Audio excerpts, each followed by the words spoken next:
राजस्थान के मुख्यमंत्री आवास पर हंगामा, पुलवामा के शहीदों की वीरांगनाओं की तहरीर।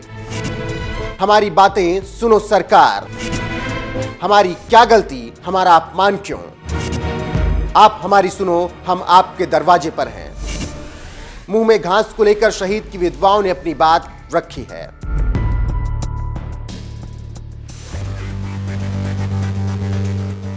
नमस्कार, मैं हूं आपके साथ रोहित। देश के लिए जान देने वाले जाबांज रणबांकुरों के बारे में बातें बहुत बड़ी बड़ी होती हैं, लेकिन जब यही रणबांकुरे शहीद हो जाते हैं और फिर उनका परिवार उनकी मदद की याद दिलाता है तो नौकरशाह, नेता सभी बगले झांकने लगते हैं। जवान के शहीद होने पर लंबी लंबी बातें कहने वाले नेता अक्सर बाद में अपने वादे से मुकर जाते हैं और फिर शुरू होता है चक्कर लगाने का सिलसिला।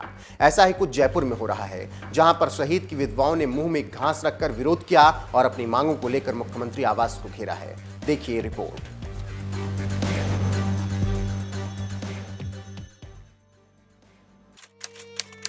14 फरवरी 2019 को एक दिल दहला देने वाली घटना जम्मू कश्मीर के पुलवामा में घटी थी, जब आतंकियों ने सीआरपीएफ की जा रही ट्रक को विस्फोटकों से उड़ा दिया था, जिसमें 40 से ज्यादा जवान शहीद हो गए थे। और इस घटना की जिम्मेदारी पाकिस्तान में स्थित जैश ए मोहम्मद ने ली थी।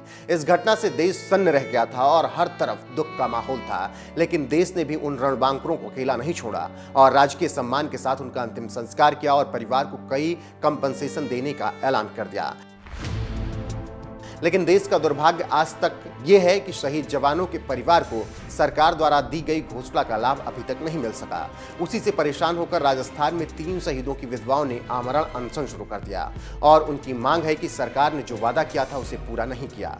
खबरों की माने तो 3 शहीद जीतराम, रोहिताशव लांबा, शहीद हेमराज मीणा की वीरांगनाओं का कहना है कि सरकार ने वादा किया था कि हम परिवार के एक सदस्य को नौकरी देंगे, लेकिन वो वादा आज तक पूरा नहीं किया जा सका। परिवार में काफी परेशानी है और नौकरी नहीं होने के कारण परिवार काफी तकलीफ में है, इसीलिए सरकार हमारी मदद करे।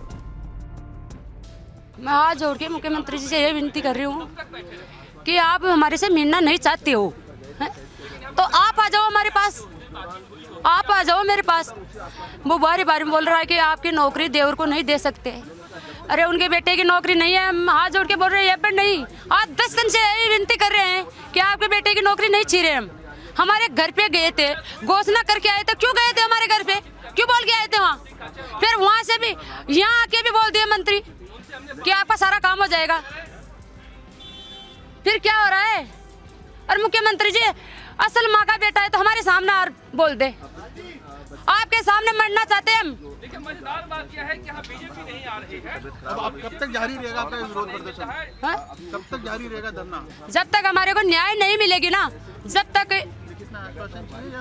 हमको लिखित में चाहिए। मेरे को तो बिल्कुल लिखित में चाहिए। और हमारे साथ जो पुलिस कर्मचारी हमारे साथ हादसा कर रहा है ना, तो उनको तो सख्त से सख्त कार्रवाई चाहिए हमारे को। तो सुन लिया आपने क्या कुछ कह रही हैं देश के लिए प्राण न्यौछावर करने वाले शहीदों की विधवाएं।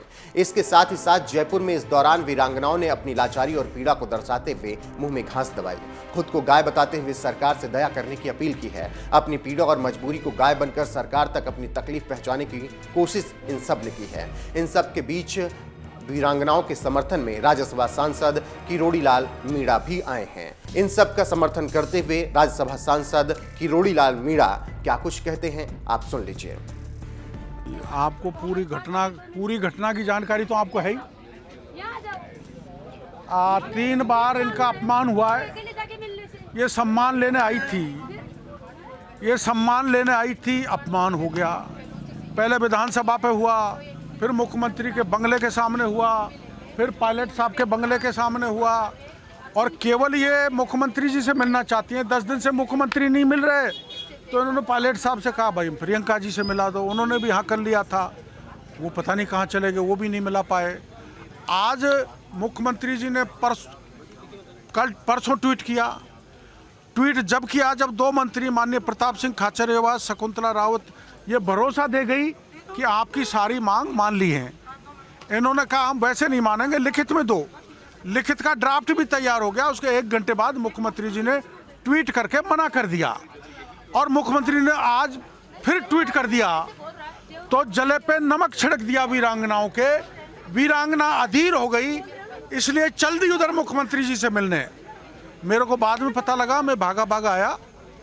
और हम नहीं चाहते आंदोलन हिंसक हो, गांधीवादी तरीके से हो, लोकतांत्रिक तरीके से हो। इसलिए अंत में तीनों वीरांगनाओं ने अपने मुंह में तातू देकर, दूब, हाथ जोड़कर मुख्यमंत्री जी से कहा है, साष्टांग पेट पलना होकर कहा है, तातू मुंह में देकर कि हे मुख्यमंत्री जी हमारी बात सुनो। बड़ा जो राक्षस है वो भी इतनी याचना के बाद पिघल जाता है, दया का भाव आ जाता है। इसलिए इन्होंने हाथ जोड़ के मुंह में तातू लेके साष्टांग प्रणाम करके मुख्यमंत्री जी को प्रार्थना कर दी। देखते हैं अब मुख्यमंत्री पिघलते हैं या नहीं पिघलते, उनका दया का भाव आता कि नहीं आता, उनके दिमाग में ये बात आती है कि नहीं आती कि वीरांगनाओं का अपमान हुआ है, उनका कार्रवाई होनी चाहिए। समझ गए होंगे कि क्यों देश के लिए अपनी जान देने वाले शहीदों की विधवाएं आज प्रदर्शन को मजबूर हुई हैं। तो अब आप पूरी तरीके से समझ गए होंगे कि सेना के जवानों के लिए बड़ी बड़ी बातें करने वालों की आज स्थिति क्या है। जब सेना का सम्मान करना हो तो ऐसी बातें करते हैं कि मानो शहीद होने पर परिवार को अकेला नहीं छोड़ा जाएगा। लेकिन हकीकत आपके सामने है। माहौल चेंज हुआ तो सरकार और नौकरशाहों के रवैये बदल जाते हैं, जिसका नतीजा जयपुर की तरह सामने आता है। और ये घटना पहली बार नहीं घटी है, इससे पहले भी शिकायतें आती रही हैं और शहीद का परिवार परेशानी झेलता रहा। लेकिन सवाल उठता है कि अगर सिस्टम अपने रणबांकुरों के साथ इसी तरह का बर्ताव करता रहेगा तो इसका मतलब क्या है। और ये कितनी बड़ी शर्मिंदगी है कि हम जीते जी तो बहुत कुछ कहते हैं, लेकिन आर्मी जवान के शहीद होते ही हम उससे दुश्मनों जैसा बर्ताव करने लगते हैं। अगर सरकार पहले से ही शहीदों की विधवाओं की बात सुन लेती तो आज इन विधवाओं को दर दर नहीं भटकना पड़ता और मुंह में घास लेकर विरोध नहीं करना पड़ता। खैर जो भी हो, अब भी राजस्थान सरकार पुलवामा शहीद की विधवाओं की बात सुनकर उनकी बात पर गौर करे और जल्द से जल्द उनकी तकलीफों को दूर करे तो ज्यादा बेहतर होगा।